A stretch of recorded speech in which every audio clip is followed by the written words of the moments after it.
Arranca el programa que te ayudará a descubrir tu potencial. Vivir en plenitud. Para aprender acerca de salud emocional y la superación personal. Porque la vida es para vivirla en plenitud. Te damos consejos prácticos para mejorar tu ambiente familiar y laboral. Con la conducción de la doctora Yamily Filártiga. Esto es Vivir en Plenitud.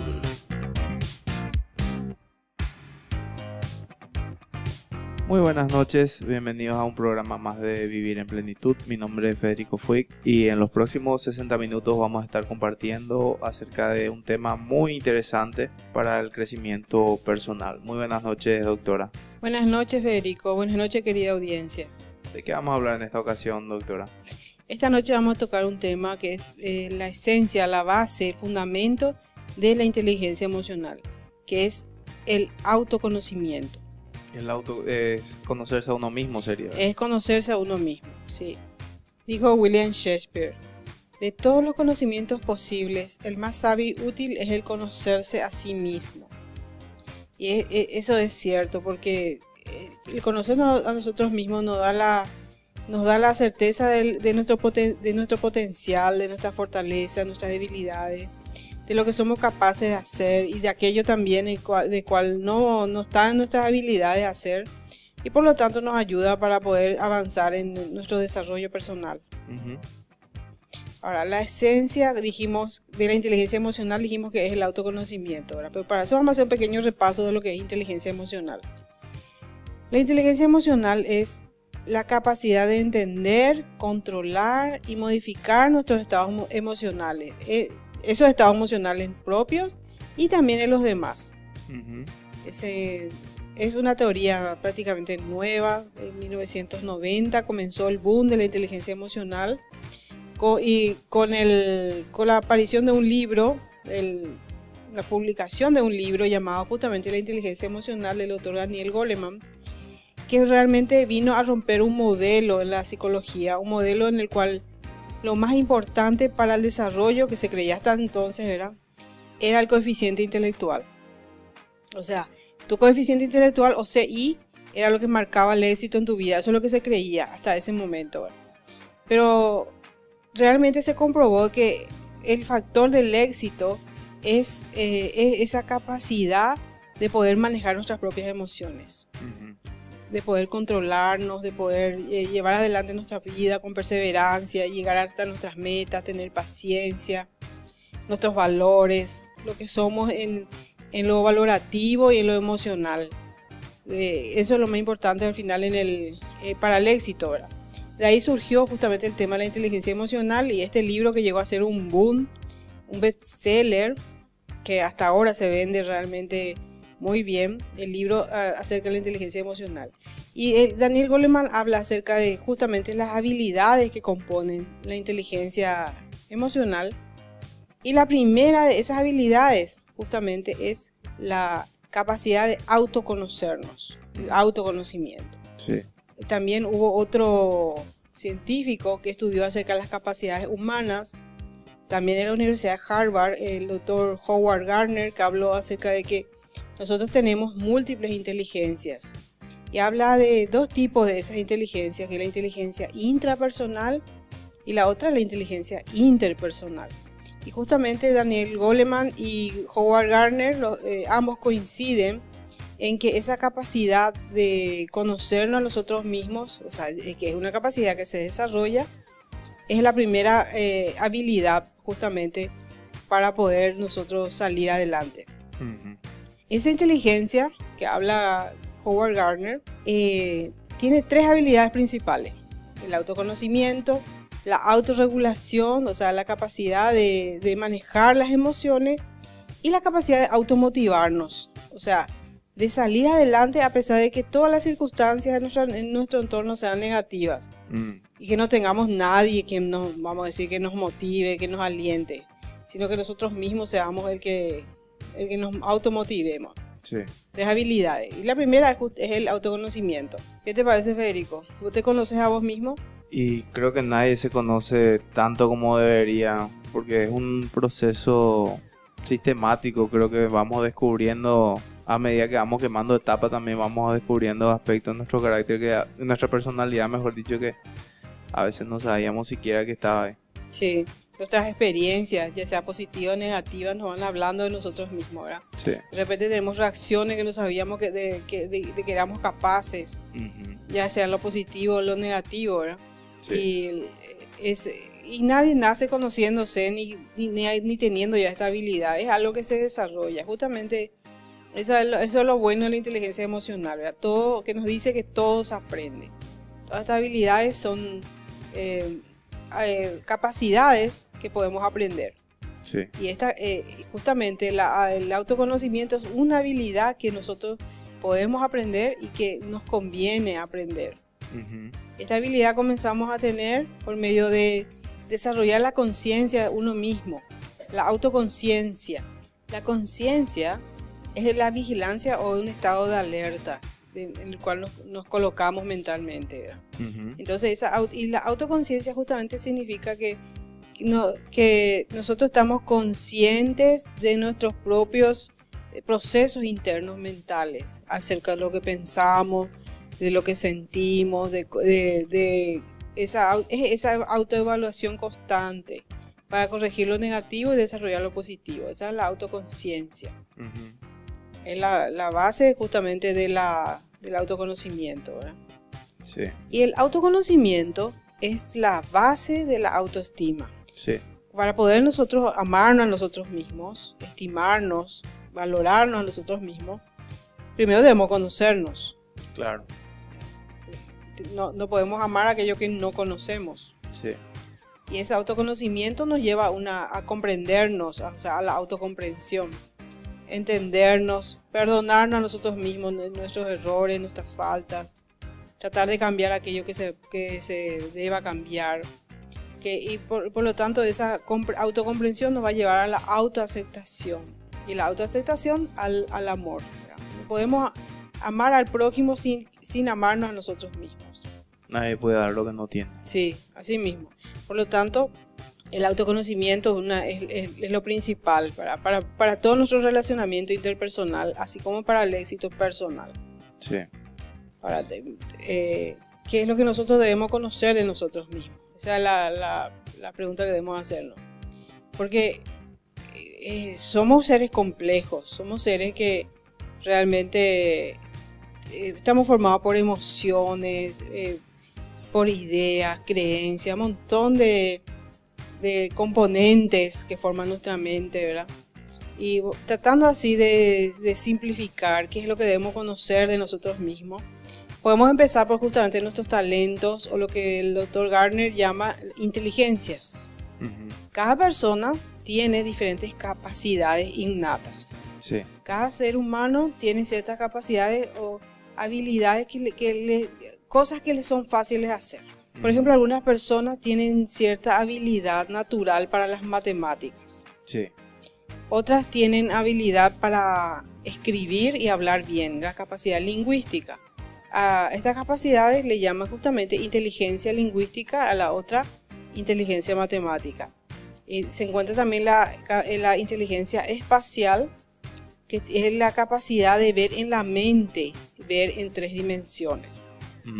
Que la tienen, por ejemplo, los ingenieros, los arquitectos, los decoradores. Los que saben estacionar. Los que saben estacionar, exactamente. Las personas que les es fácil encontrar direcciones.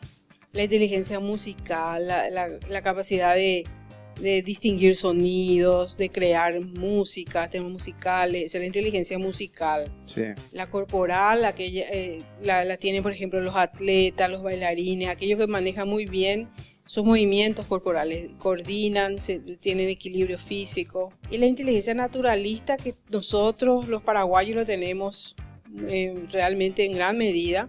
Y eso se nota, por ejemplo, en el conocimiento que heredamos de nuestros ancestros acerca de los pojañaná, los remedios yuyo. Sí. La inteligencia naturalista, esa capacidad de interactuar con la naturaleza, de conocer patrones, distinguir patrones, de poder conocer y saber explotar los recursos naturales sin dañar a la naturaleza. Sí, que es un desafío. Es un desafío, realmente. Es un desafío también descubrir las capacidades de las diferentes plantas, los vegetales, conocer acerca de botánica, ¿verdad? Sí, Sin tener una ciencia sistematizada como lo tuvieron nuestros ancestros guaraníes. sí, Entonces, estas son diferentes inteligencias. Y nosotros debemos distinguir cuáles son las que tenemos. Porque a partir de ahí nosotros estamos conociendo nuestro potencial. Por ejemplo, yo no puedo estudiar una carrera como ingeniería si no tengo una capacidad o una inteligencia matemática. Va a ser una tortura estudiar 6 años en la universidad sin tener naturalmente esa capacidad.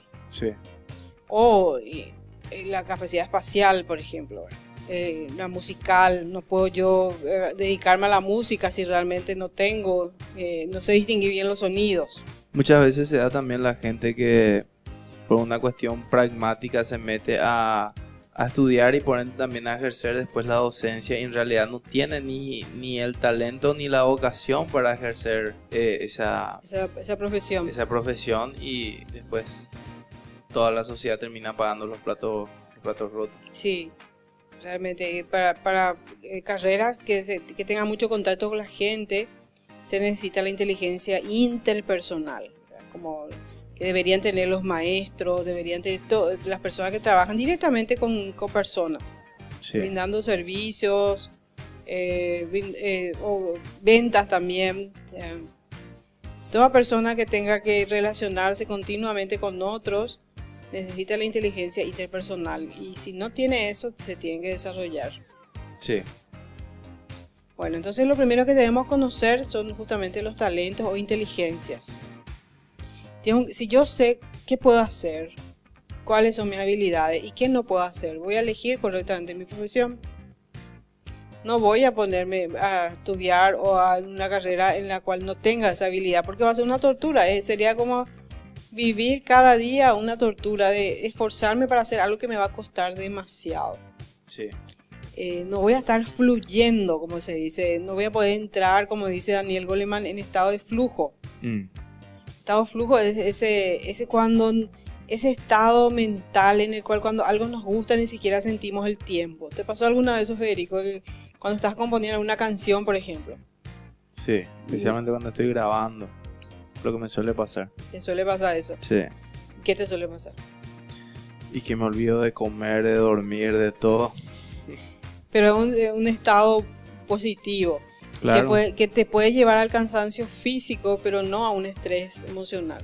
al contrario, es refrescante Es emocionalmente. refrescante, es vivificante, porque estás haciendo lo que te gusta, para lo cual tenés talentos. Sí, Justamente esa es la idea, ¿verdad? De descubrir los talentos de inteligencia. Poder funcionar en estado de flujo. sí, Si todos viviéramos en estado de flujo, no querríamos nunca que llegue viernes. tal cual. Trabajaríamos con gusto y ni siquiera sentiríamos un peso y decir, falta 1 hora para la salida, faltan 30 minutos y 4 segundos para la salida, para que suene ¿cómo se llama? El despertador. A menos que estés hablando del colegio, dudo que las empresas tengan una alarma. No tiene. Ok. Bueno, entonces la idea de conocer nuestro talento e inteligencia entonces es que nosotros podamos dedicarnos a trabajar en aquello en el cual tenemos talento y nos gusta y podamos trabajar en estado de flujo. Sí, Lo otro que debemos conocer es un tema del cual ya habíamos hablado, el tema de los temperamentos. Debemos conocer cuáles son nuestros temperamentos. Generalmente tenemos 1 o 2 temperamentos predominantes y debemos conocer por qué. Porque los temperamentos nos dan ciertas tendencias de conducta. Si yo soy de temperamento X, ya sea flemático o melancólico, voy a tender hacia ciertas conductas. Por lo tanto, al conocer mi temperamento, yo sé cuáles van a ser mis debilidades y mis fortalezas. sí, Voy a conocer ahí los recursos emocionales con los que yo cuento y los recursos emocionales con los que igual yo no cuento también a causa de mi temperamento sí, y lo que debo desarrollar, ¿verdad? Lo otro importante que debo conocer de mí es, tengo que conocer mis creencias. tengo que saber qué es lo que yo creo, tengo que conocer a nivel consciente. Por ejemplo, qué es lo que yo creo acerca de mí mismo, quién soy yo, qué yo creo acerca de la vida, acerca de Dios, acerca de las relaciones interpersonales, acerca del dinero, cuáles son mis ideas, mis creencias acerca de cualquier circunstancia o persona en este mundo. Sí. Generalmente nosotros no nos ponemos a hacer un recuento acerca de nuestras creencias. Generalmente vivimos sencillamente teniendo actitudes o reaccionando ante ciertas circunstancias, pero no tenemos en claro nuestras creencias. Y es importante que sí nosotros tengamos en claro eso. Todo ser humano en este mundo tiene una filosofía de vida. Nadie está exento de eso. Ese conjunto de creencias que tiene una persona o una sociedad o un grupo es una filosofía. Y a partir de esa filosofía, a partir de ese conjunto de creencias, hay políticas, o sea, maneras de actuar, maneras en las cuales se hacen las cosas. Y para trabajar y vivir conscientemente, yo debo conocer qué es lo que creo, qué creo acerca de todo lo que me rodea. Y de mis creencias también van a partir mis valores. Sí. Yo tengo que saber también qué es lo que yo valoro en esta vida, cuáles son mis valores morales. Yo tengo que actuar acorde a mis valores. Para eso yo tengo que conocerlos concretamente. Tengo que saber qué es lo que es valioso para mí y qué lugar ocupa en mi vida, por ejemplo, mi familia. ¿Qué es más importante para mí, mi carrera o mi familia? ¿Qué lugar en mi vida ocupa el dinero? O mis ambiciones políticas quizás. Sí. Mi reputación. O sea, ¿qué es lo que yo valoro? ¿Y qué yo estoy dispuesto a hacer para defender aquello que valoro? ¿Qué estoy dispuesto a dejar? ¿Qué precio estoy dispuesto a pagar por eso? Yo debo conocer eso. Sí. Y por último, algo que sí debo conocer también son qué sueños yo tengo. ¿Qué es aquello que me ilusiona? ¿Qué es aquello que me motiva? Tengo que tener en claro qué es lo que yo quiero para mi futuro. Sí. Porque si yo no pongo en concreto mis sueños, voy a vivir una vida realmente frustrada y un día no me voy a dar cuenta de que perdí tanto tiempo sin haber seguido aquello que yo quería. Sí. Por lo tanto, son muchas cosas que tengo que conocer, muchas cosas de las cuales yo tengo que vivir conscientemente, ¿verdad? Haciendo un recuento, tengo que conocer mis inteligencias o capacidades con las cuales yo vine a este mundo. Tengo que conocer mi temperamento, tengo que conocer lo que yo creo, mis creencias, poner en claro mis valores, el orden de prioridad de mis valores, y tengo que estar muy seguro o segura de cuáles son los sueños que tengo para mi vida. Sí. ¿Cuáles son las metas trazadas? Sí, a partir de mis sueños, entonces trazar Las metas. las Para alcanzar esos sueños. Sí. Hay algo muy especial que debemos conocer y tiene que ver con nuestras creencias. Y justamente se les llama creencias limitantes, que pueden muchas veces marcar nuestra vida limitándonos para no avanzar. ¿Cómo sería eso? Que bueno, definimos qué son creencias limitantes. Las creencias limitantes son una percepción errada que tenemos de la realidad. Asuntos sobre asuntos, cosas que nosotros creemos, determinadas cosas. Por ejemplo, hay un caso de un récord que por 100 años no se había roto, porque la ciencia decía que no se podía romper un récord mundial en atletismo. Y como la ciencia decía que no se podía romper, nadie rompía. Esa es una creencia limitante. ¿Esto es algo que vos estás utilizando a modo ilustrativo o existió ese caso? Existió ese caso, te voy a contar acerca del caso. Fue en mayo de 1954. Roger Bannister se convirtió en el primer atleta en correr 1 milla, o sea, 1,6 kilómetros en 3 minutos y 59.4 segundos. Casi 4 minutos. Sí, menos de 4 minutos. Batió así un récord que no se había intentado romper por más de 100 años. ¿Y por qué no se había intentado romper? Porque los científicos y los médicos de esa época decían que era humanamente imposible que el ser humano pueda correr esa distancia en menos de 4 minutos. Y que si alguien lo intentaba, el corazón de esa persona iba a explotar, que los huesos se iban a romper y que los músculos se rasgarían por el esfuerzo. Pero Roger Bannister no creyó eso y lo intentó y rompió el récord. Y lo hizo en 3 minutos 59,4 segundos. Lo interesante de este caso fue que él lo haya logrado en primer lugar, Pero más asombroso aún lo que sucedió después. Una vez roto el récord, en el lapso de 7 meses, a partir de ese momento, otros 37 atletas consiguieron romper el mismo récord. Y no paró ahí. En los siguientes 3 años, a partir de que él rompió el récord, lo hicieron otros 300 atletas. Rompió en el récord de los 4 minutos. O sea, rompió el récord de Roger Bannister. Sí. Alguien dejó un precedente ya. Exactamente. Mientras todos creyeron que no se podía, entonces nadie pudo. Cuando una persona demostró que sí se podía, entonces más de 300 personas pudieron. Sí. En 3 años fueron 337 personas que sí pudieron romper el récord. Este es un ejemplo perfecto acerca de lo que es una experiencia limitante, que tiene que creencia limitante, que tiene que ver con lo que creemos acerca de algo. Si creemos que no se va a poder hacer, entonces el cerebro manda automáticamente la señal de que no se puede. Imagínate el poder de la mente. Sí. ¿Sí? Entonces, una creencia limitante es una percepción errada de la realidad, que la mente cree que es cierto y por lo tanto se comporta como si fuera que es la realidad. Sí. No solamente una creencia, no solamente una suposición, sino la mente lo ve como algo real. Esa creencia limitante puede venir a través de una idea cultural o también a través de una experiencia propia. Sí.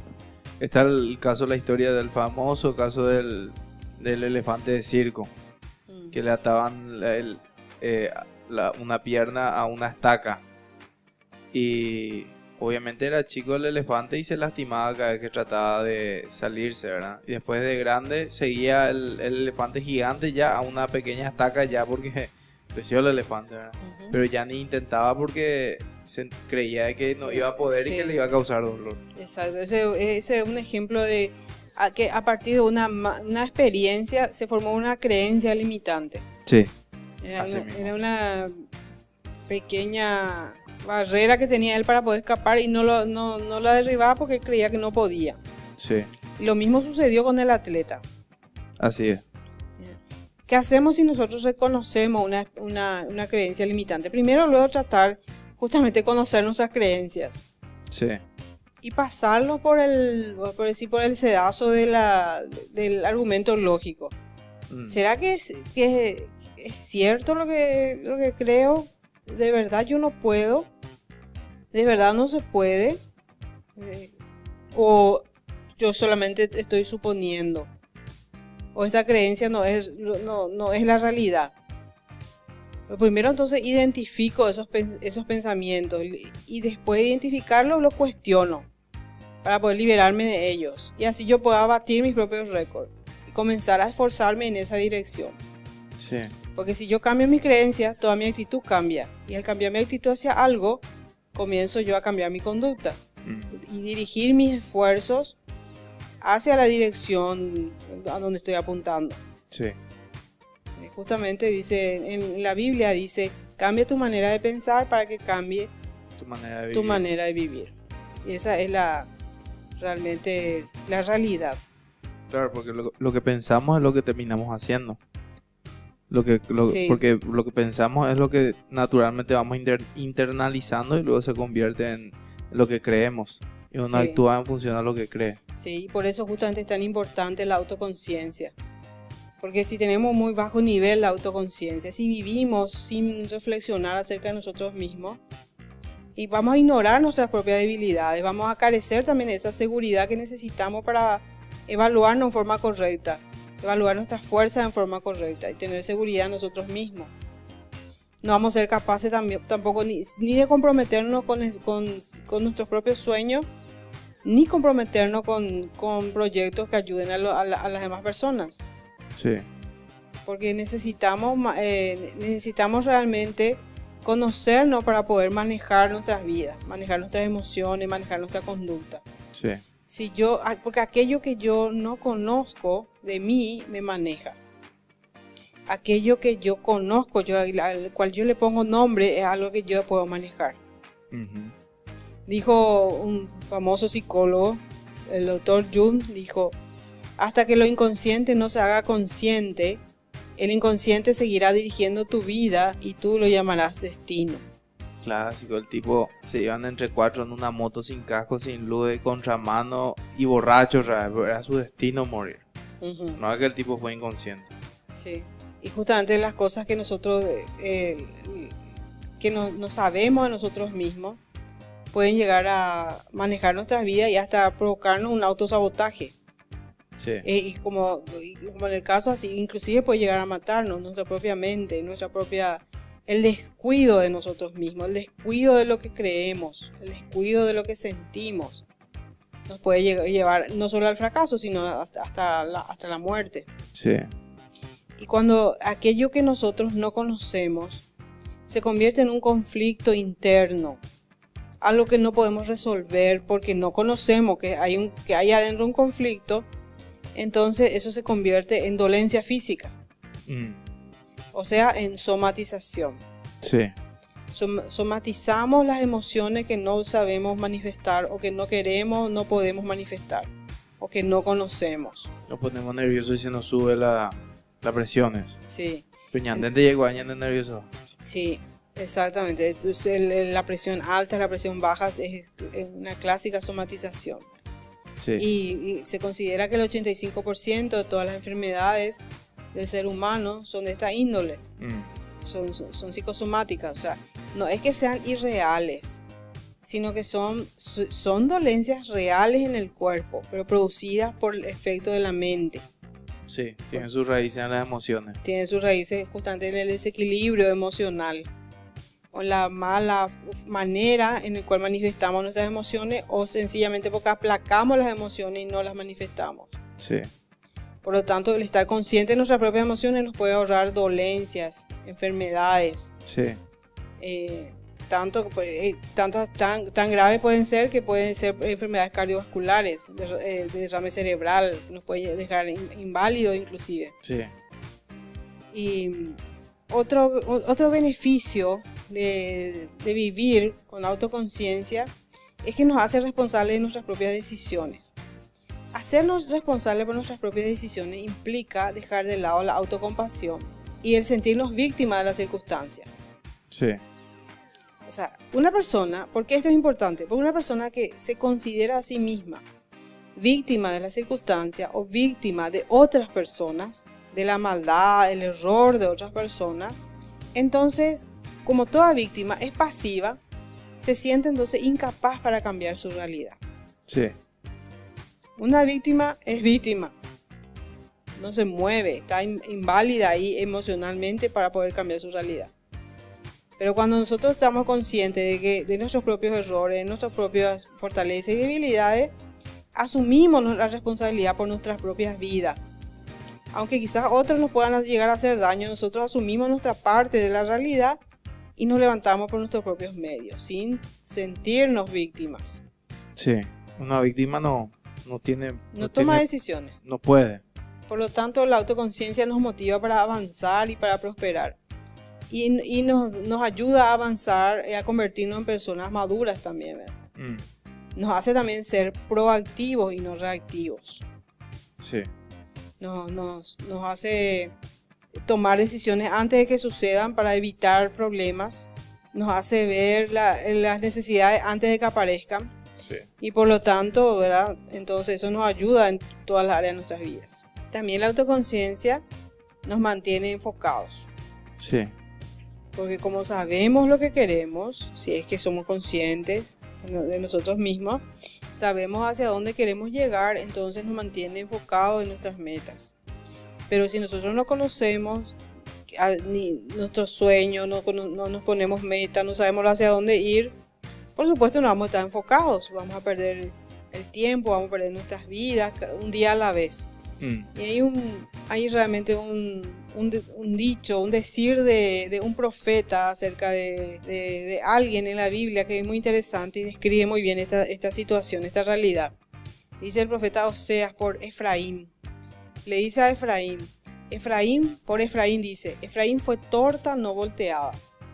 Devoraron extraños su fuerza y él no lo supo. Y aún canas le han cubierto y él no lo supo. Entonces, acá se evidencia muy bien que vivir en la inconsciencia hace que la vida se nos escape como agua entre los dedos. Sí. Torta no volteada se me hace que alguien que está haciendo tortilla y de repente se olvidó su tortilla en la sartén. Cuando vuelve la tortilla se quemó todo de un lado. Carbón ya. Fue torta no volteada. Uno tiene que tirar nomás ya porque ya no sirve para comer. No. Entonces así dice que Efraín, en este caso alguien que vivió inconscientemente, ¿verdad? Dice, fue torta no volteada. Devoraron extraños su fuerza y él no lo supo. Y aún canas la han cubierto, o sea que ya, y tu yapa, pero él no pilló todavía. Acá en modo timbama. Sí, y él no lo supo. Aunque conocemos los beneficios de vivir conscientemente, no siempre es fácil. ¿Por qué? ¿Por qué no es fácil vivir consciente de nosotros mismos? Porque no siempre nos va a gustar lo que encontramos en nosotros mismos. No siempre va a ser un jardín de rosas lo que vamos a encontrar en el corazón. Sí.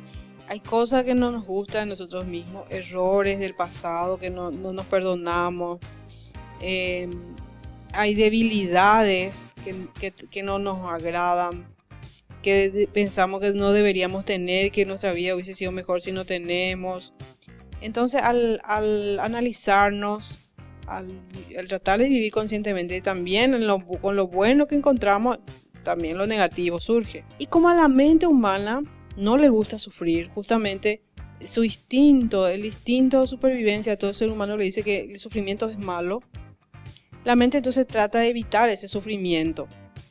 Y las situaciones que podrían causar dolor, temor o ansiedad, entonces las evita sencillamente con lo que se llaman mecanismos de defensa mentales.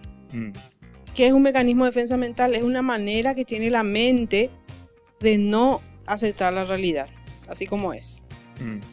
Uno de ellos es justamente la negación de la realidad. Se le llama negación. Mecanismo de defensa mental llamado negación. La negación es la manera en la cual nosotros nos resistimos a enfrentar la realidad, sencillamente no mirando hacia la realidad. Y en esta época es muy fácil hacer eso por medio de las distracciones de las redes sociales, el internet. Es más fácil, más cómodo para la mente pensar acerca de los problemas ajenos o de las situaciones simpáticas que nos muestran, por ejemplo, los bloopers, los videos de YouTube, y no pensar en nosotros mismos. Entonces negamos la realidad con las distracciones, que la tenemos en suficiente cantidad en este tiempo. Sí. Esa es una manera de no vivir conscientemente. Se multiplicaron los gatos en el mundo, parece, últimamente. Sí, porque los gatitos son los que más videos en YouTube, los videos simpáticos se levantan en YouTube. Sí, así es. Ese es un mecanismo de defensa mental, la negación. Y el otro es la racionalización, por el medio del cual nosotros damos razones aparentemente buenas, tratando de justificar nuestros sentimientos, nuestras actitudes, nuestra conducta. Sí. O nuestros deseos y frustraciones también encuentran una justificación por medio de la racionalización. En el cuentito está la fábula de la zorra y las uvas, se nota mucho cómo se utiliza este mecanismo. La zorra que quería comer uva, no sé de dónde Esopo sacó que la zorra come uva, ¿verdad? Pero bueno, Esopo le puso a una zorra queriendo comer uvas y saltaba para tratar de alcanzar las uvas, saltaba y no podía alcanzar. Después de muchos intentos de alcanzar las uvas, no pudo la zorra. Entonces la zorra se retira. Y se retira pensando lo siguiente, diciendo lo siguiente. Dice, bueno, al final yo no quería comer las uvas. Entonces, ¿qué es lo que la zorra hace? La zorra se está tratando de justificar. Está tratando de apaciguar su frustración. Exactamente, justificar lo que no pudo, sencillamente con él no quería luego. ¿Verdad? Entonces de esa manera no se va a sentir mal, no se va a sentir frustrado. Sí. Es una forma de no sentirse frustrado. Ese es un mecanismo muy utilizado. Una forma que se racionaliza es, por ejemplo, justificando la conductas inmorales, por ejemplo, diciendo, yo robo porque todo el mundo roba, yo miento porque todo el mundo lo hace. Todo el mundo es corrupto y bueno, ¿qué tanto? Mientras la patrona no me pille, no estoy fallando con nadie. Sí. Esa es la racionalización. Sí. Y el otro mecanismo de defensa también muy utilizado es la proyección. en el cual nosotros no vemos lo que no nos gusta de nosotros mismos, en nosotros, pero lo proyectamos en otras personas, o sea, lo vemos en otras personas. Sí.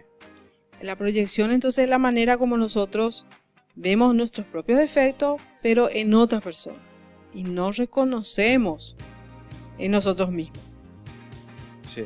Esas son maneras en la cual nuestra mente evita o trata de evitar vivir conscientemente cuando no le gusta lo que ve. Y no todas las personas justamente tienen esa, vamos a decir, capacidad desarrollada de vivir conscientemente. Hay tres tipos de conocimiento autoconsciente. Justamente uno de ellos es el sumergido, se le llama así, el sumergido. Uh-huh. El sumergido es una persona incapaz totalmente de conocer lo que está sintiendo. Sumergido. Sumergido. Él es una negación total de su realidad emocional. Después está el aceptador. El aceptador tiene claridad en lo que, con respecto a lo que siente. Acepta, por ejemplo, sus debilidades. Pero él no trata de cambiar. Ese es el aceptador. Si yo soy así, yo ya me voy a morir así, por ejemplo, ¿verdad? Sí. Escuchamos a menudo esa frase. Sí. Llego de pecha guarante. Después está la persona consciente de sí mismo, que conoce sus emociones, ya lo positivo, lo negativo, y trata de cambiar lo negativo. Sí. Entonces son tres estilos de autoconciencia. Aunque el no ver nos hace sentir mejor en el momento, el no ver nuestra propia realidad, no es bueno a la larga, porque si no vamos a hacer como esa tortilla que se quemó un lado, sí, y que ya no se puede comer. Sí, es muy a corto plazo. Sí, es como emborracharse. Uh-huh. Es emocionalmente lo mismo que una borrachera, ¿verdad? Que una borrachera te hace olvidar en el momento de tus problemas. Pero una vez que te despiertes, encontrás mayor problema. Sí.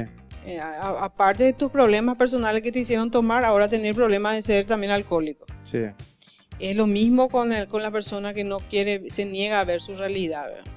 Entonces, aunque abrir los ojos duele, eso es un dolor muy necesario si queremos llevar vidas realmente productivas. Sí. ¿Y qué podemos hacer? ¿Cómo podemos desarrollar nosotros la autoconciencia? Una manera muy sencilla que está al alcance de todos es llevar un diario de vida. Esto es muy utilizado en psicología, ¿verdad? No es que solamente los adolescentes tienen que llevar su diario y decir, hola diario, como que dicen, querido diario. No. Nosotros toda persona deberíamos llevar nuestro diario de vida, porque eso nos va a ayudar. El objetivo de llevar un diario de vida es detectar y analizar nuestras propias ideas, nuestras emociones y nuestros patrones de pensamiento y de conducta. Y es increíble cuando uno escribe cómo con el tiempo uno encuentra esos escritos y se da cuenta cómo uno fue evolucionando o involucionando. Sí. ¿Verdad? Sí, es que esa es la palabra, si no la acabo de inventar. Llama la atención porque estamos tan embebidos en nosotros mismos muchas veces que no nos damos cuenta de los cambios que van surgiendo dentro nuestro, en nuestras actitudes, nuestra postura ante la vida.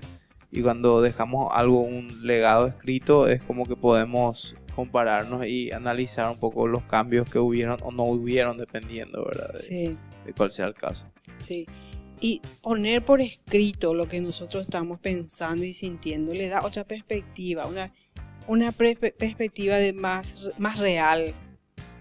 Sí. Lo que necesitamos para poder asumir nuestras vidas, para hacernos responsables de nuestras propias vidas. Entonces, escribir un diario y leer después nuestro propio diario, semanalmente, por ejemplo, lo que escribimos la semana o cada 2 semanas leerlo, nos hace realmente vivir conscientemente. Sí. Es sencillo, es fácil, está al alcance de todos. Un cuaderno de 20 hojas nos va a servir. Vamos comprando nomás otro cuaderno de 20 hojas cuando se termina. Sí.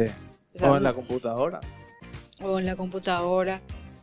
Y la cuestión es escribir. Es diferente lo que hablamos de lo que escribimos.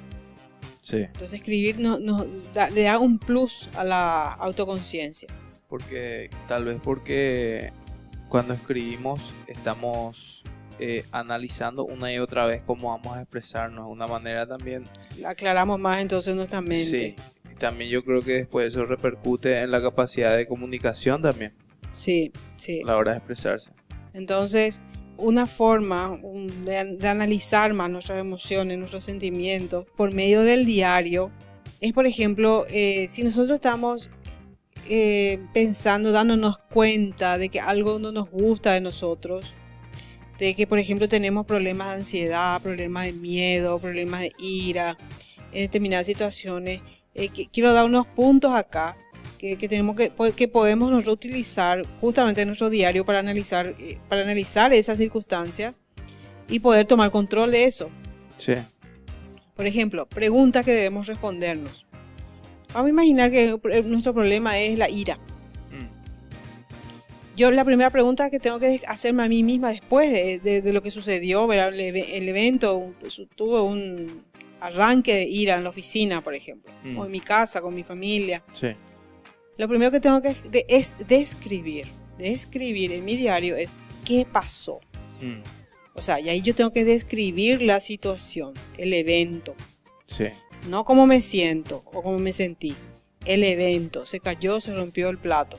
Juancito rompió el plato cuando íbamos a almorzar. Sí. La descripción del evento. La segunda pregunta, ¿qué pensé? ¿O por qué pensé eso? Entonces ahí yo voy a describir que mi área racional, lo que pasó por mi cabeza, la idea que me vino a la mente. Por ejemplo, ahí me puede haber venido a la mente, me hizo a propósito.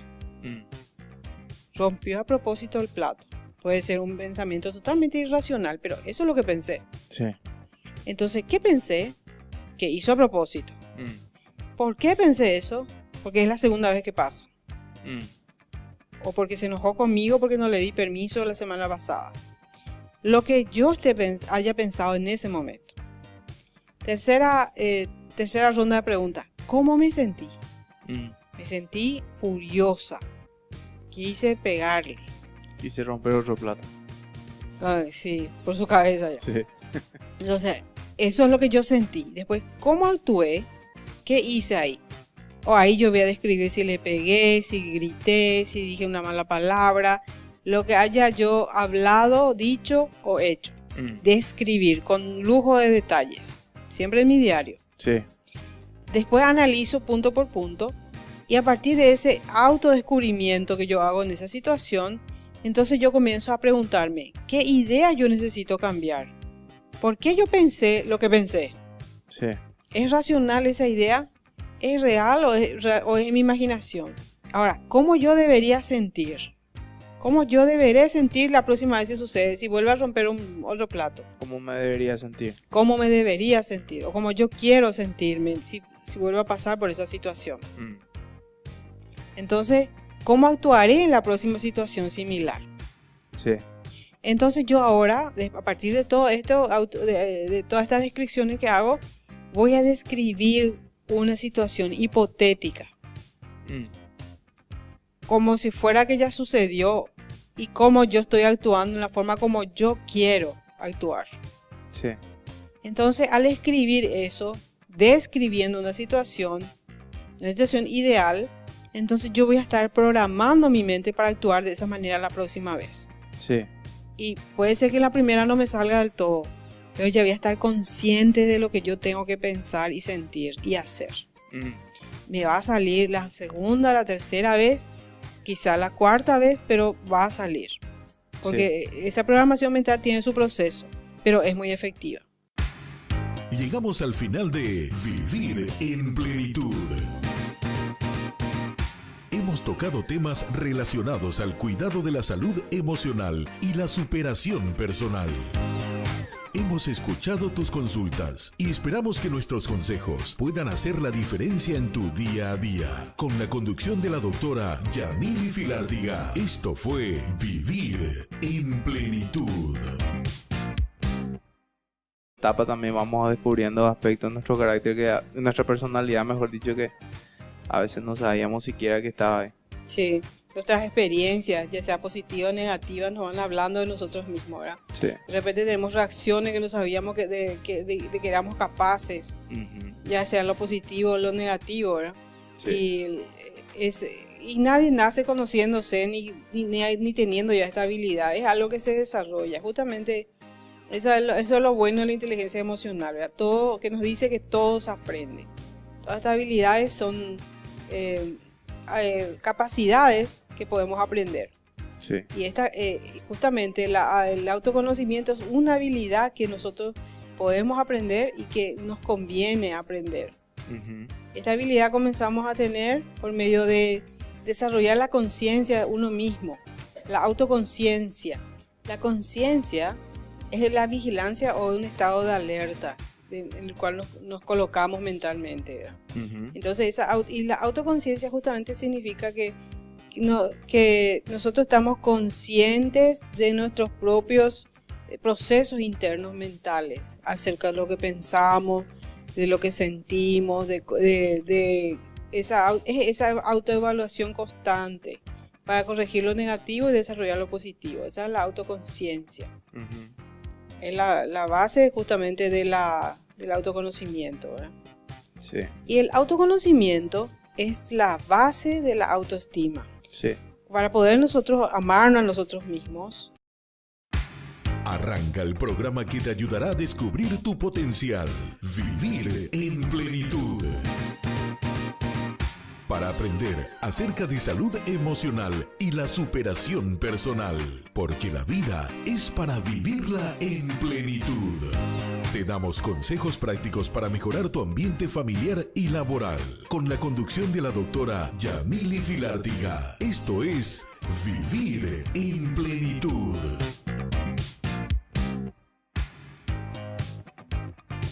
Muy buenas noches, bienvenidos a un programa más de Vivir en Plenitud. Mi nombre es Federico Fuig y en los próximos 60 minutos vamos a estar compartiendo acerca de un tema muy interesante para el crecimiento personal. Muy buenas noches, doctora. Buenas noches, Federico. Buenas noches, querida audiencia. ¿De qué vamos a hablar en esta ocasión, doctora? Esta noche vamos a tocar un tema que es la esencia, la base, el fundamento de la inteligencia emocional, que es el autoconocimiento. El auto es conocerse a uno mismo, sería. Es conocerse a uno mismo, sí.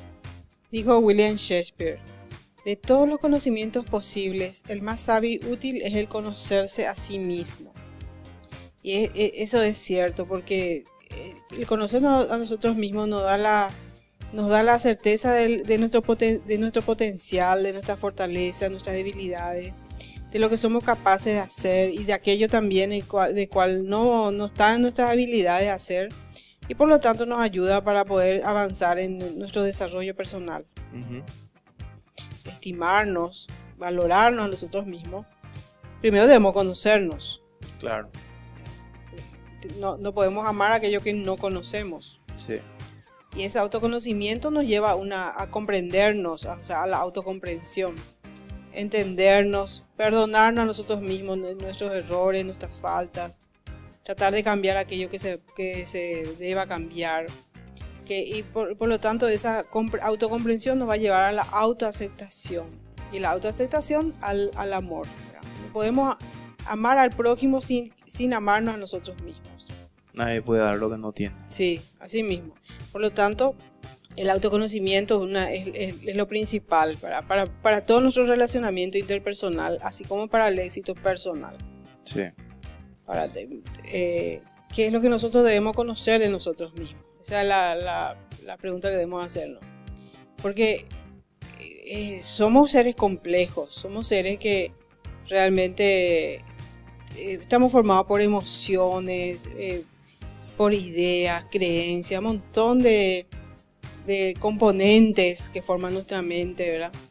Y tratando así de simplificar qué es lo que debemos conocer de nosotros mismos, podemos empezar por justamente nuestros talentos, o lo que el Dr. Gardner llama inteligencias. Cada persona tiene diferentes capacidades innatas. Sí. Cada ser humano tiene ciertas capacidades o habilidades cosas que le son fáciles de hacer.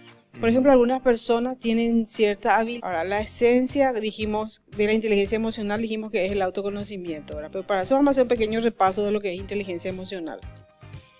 La inteligencia emocional es la capacidad de entender, controlar y modificar nuestros estados emocionales. Esos estados emocionales propios y también en los demás. Es una teoría prácticamente nueva. En 1990 comenzó el boom de la inteligencia emocional con la aparición de un libro, la publicación de un libro llamado justamente La inteligencia emocional del doctor Daniel Goleman, que realmente vino a romper un modelo en la psicología, un modelo en el cual lo más importante para el desarrollo que se creía hasta entonces era el coeficiente intelectual. O sea, tu coeficiente intelectual o CI era lo que marcaba el éxito en tu vida. Eso es lo que se creía hasta ese momento, ¿verdad? Pero realmente se comprobó que el factor del éxito es esa capacidad de poder manejar nuestras propias emociones, de poder controlarnos, de poder llevar adelante nuestra vida con perseverancia, llegar hasta nuestras metas, tener paciencia, nuestros valores, lo que somos en lo valorativo y en lo emocional. Eso es lo más importante al final para el éxito, ¿verdad? De ahí surgió justamente el tema de la inteligencia emocional y este libro que llegó a ser un boom, un bestseller que hasta ahora se vende realmente muy bien, el libro acerca de la inteligencia emocional. Y Daniel Goleman habla acerca de justamente las habilidades que componen la inteligencia emocional. Y la primera de esas habilidades justamente es la capacidad de autoconocernos, el autoconocimiento. Sí. También hubo otro científico que estudió acerca de las capacidades humanas, también en la Universidad de Harvard, el doctor Howard Gardner, que habló acerca de que nosotros tenemos múltiples inteligencias. Y habla de dos tipos de esas inteligencias, que es la inteligencia intrapersonal y la otra la inteligencia interpersonal.